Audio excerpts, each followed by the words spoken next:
It has been noted by Ofsted that citizenship is one of the worst taught subjects, and I think some teachers think of citizenship as different from other areas of the curriculum, and that it's somehow akin to PSHE, but it should be dealt with in a structured way, and that citizenship isn't different from history or geography or maths or science or any other subject.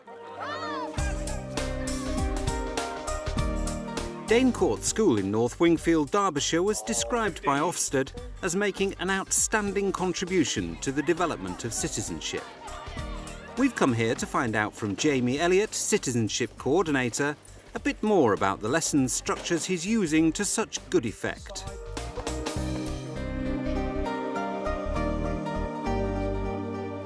Excellent. The good thing about this structure is that it is clearly defined and as clearly defined in marks throughout the lesson. There are various tasks in there that keep people on task and keep them motivated throughout the lesson, and that the tasks are clearly linked to their objective. We'll be taking a detailed look at Jamie's Year 9 Special Educational Needs Group as they're introduced to the topic of rights and responsibilities. Jamie feels that his lesson structure can be used as a model for any citizenship lesson with any group. And details of Jamie's lesson plan are posted on the Teachers TV website. And this can be used in various different formats and for various different topics. For example, I use the exact same format or a very similar format for issues of crime, causes of crime. So this is just one example of many examples where this type of structure of a lesson would be used.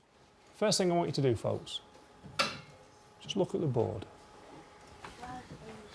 Plenty of pictures, plenty of information. A lot of information, really, when you think about it. The first 2 to 5 minutes of any lesson are crucial. Crucial for the pace of the rest of the lesson, crucial for student engagement for the rest of the lesson. What's it about? Tom?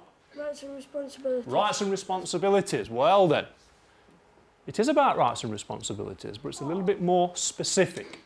The initial PowerPoint presentation used images to stimulate inquiry, to make them think that little bit more about what they may be doing. Rather than a teacher coming and directing the initial start to the lesson, it's almost they are actually directing themselves, and it gives them time to think. It's about the thinking skills and giving them the opportunity to think about what they're doing as well. According to this slideshow, whose rights and responsibilities, what type of people are we looking at today? What type of people? Is it poor people who haven't got no home? Not necessarily poor people, poor who? Look at Children. children. This lesson is going to be specifically looking at the rights and responsibilities of children. So rights and responsibility. Let's have a look at our objectives for today. We're going to gain an understanding of some of the rights and responsibilities that children have. And we're also going to be used to use case study evidence to give reasons and opinions about rights of children in small class discussions. The second objective was linked directly to them raising their attainment, and this was a way of using case study and explaining, giving reasons for their answers in terms of the outcomes of looking at these case studies. 1 between 2. Now these cards in front of you have various different statements on them. These statements are what some children have said they should have as rights. Well, we're going to actually decide whether they should or should not. Let's just have a look at the main headings on this data capture sheet, please. The first title says, it is important that children should have this right. Next one is, it is not very important that children should have this right.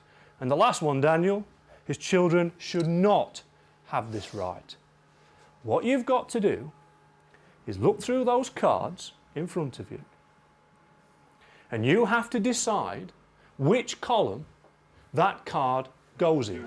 Adults should not bully me, beat me or abuse me in any way. No, that's actually quite important, isn't it? Yeah, that's very important. I should have the right to decide what I learn at school. No, that isn't very important. What should I put that on? That one. What I suggest you do, folks, once you have finished, read through them and make sure carefully You agree as a pair. And it gave them an opportunity to actually develop their knowledge and understanding of what some of the rights are of children, but also for them to develop their ability to explain, to give a reason for something that they say, which again links directly to the raising their attainment levels in citizenship by for them being able to provide several clear reasons or giving clear reasons for their answers. Remember that I'm asking you to develop your explanations here as well. Okay, so you need to be thinking about when I ask why, how we answer or explain why. Christopher. Adults should not bully me, beat me or abuse me in any way. And why did you put that one as the important one? Because adults shouldn't abuse kids because it's not right and it's not very fair because they're doing a bad thing and they should get in trouble for it, so it's not right. Was that a good explanation, folks? Yeah. What do we do for Ronan?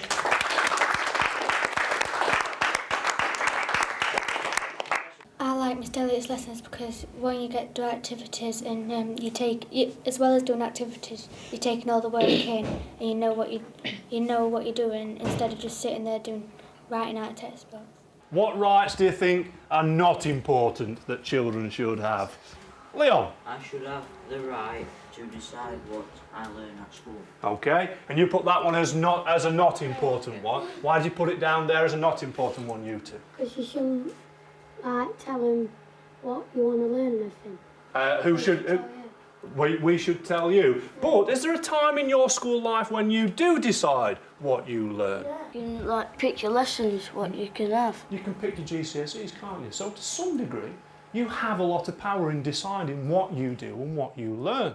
Feedback throughout the lesson is important, first of all, for the teacher's point of view, because you know what they are learning, you know how far they have learned, and you know how far they are meeting the objective. Then secondly, it's important also for them to have that feedback opportunity. Open questioning is crucial for them to develop their understanding even further, getting them to explain what they actually mean. These are examples of children's rights. This is written down in the Convention of the Rights of the Child. Now then, the question is, are these rights always carried out for the children? What you've got in front of you is a piece of information, a case study, and we're looking at a real life account. We're looking at a street child in Africa. What I want you to do is read through this information very, very carefully and find out where in this information Kwame is not getting some of these rights. The case study exercise that we put forward was important for their learning, for them not only just to understand what rights are, but where in the world rights are actually being abused. In Africa, his father worked as a farmer, but his work was not regular enough to pay for Kwame's school fees. In Ghana, you can't go to school if you can't pay. Right then, stop there. According to that list on there, it says that children should have a free education. Does Kwame? No. Why not? Because you can't pay to go. Excellent, fantastic. So you need to underline that part, and then you need to read through the rest of it and see where others, from there, he doesn't get. Ultimately, it makes it real. It makes citizenship real. It makes the rights and responsibilities real. It puts in the context that is happening now. So we can see, even though countries around the world sign up to this and say this is what children should have, there are a lot of examples where they don't. So how much preparation does Jamie's lesson involve?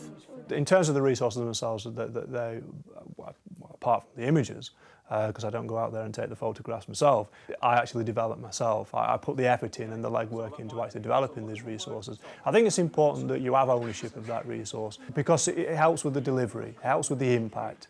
In terms of how we actually research this information, I use the internet a lot, and I use a lot of citizenship websites that are out there and available for teachers, that it still takes me 45 minutes to plan that type of lesson. When using case studies, Jamie tries to make them more relevant to the pupils by linking them with school-wide initiatives. The aim is to make pupils more aware of the impact they can have beyond the classroom. So your 50p's that you contribute to the Uganda Fund help go towards and support these people, because this is happening now. We are linked with, a school in Uganda, so that kind of makes it a little bit more real. Their actions do count in terms of being citizens in this school globally. Jamie uses mini plenaries throughout the lesson to assess the class's learning and let them know they're on the way to meeting the objectives. Our first objective was to gain an understanding of some of the rights and responsibilities that children have. Have we met that objective? If we have, how have we met that objective? Have we give reasons and opinions about the rights of children? How have I done that, Christopher? When we've answered a question and you've asked us to contribute on it. Fantastic. So we're getting to meeting our objectives. His lessons, they go right short, like normal lessons, when everyone's being naughty and everything. It goes longer, but then when we're in Mr. Elliott's, it just goes short. Don't seem like an hour. Next thing I want us to do is pull those tables forward and arrange chairs into circle time, please. Thank you.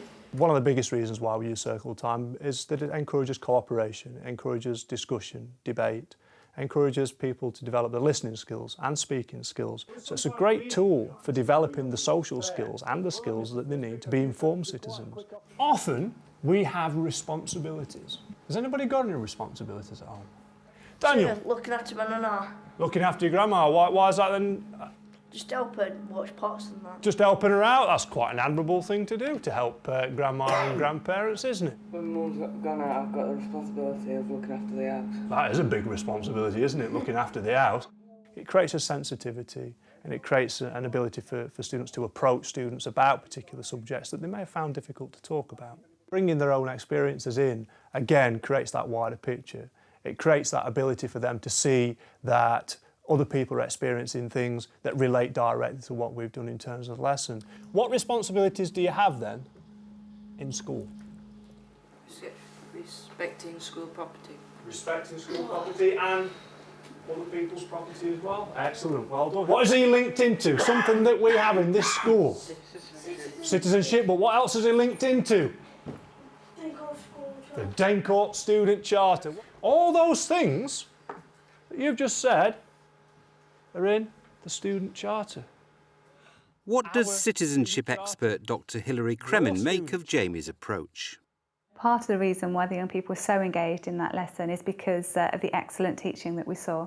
It's very important that you get a coherence between what's taught in a citizenship lesson and then the values, attitudes and processes that are used elsewhere in the school. And so making those links between citizenship and the wider school community is really, really important. It's about the contribution that young people themselves can make and about them engaging with the world, even if it's the world within their own school, that it's somehow beyond this particular classroom. Excellent work, folks. Off you go. See you later, sir. Good day. Yes, sir. Good day. Good day. Don't forget that details of Jamie's lesson plan can be found on the Teachers TV website. We can actually detect whether citizenship teaching is having an effect in terms of attainment. But that's not just it. It's also about making a better person. But how do we go about judging that? It's very difficult. All we can do is hope that we provide the skills to make that better person. And we can see evidence around the school in terms of the way people do now cooperate with one another, the way they do speak to one another. Some years ago, this was a little bit different situation. So this is a slow process, but it is having an impact.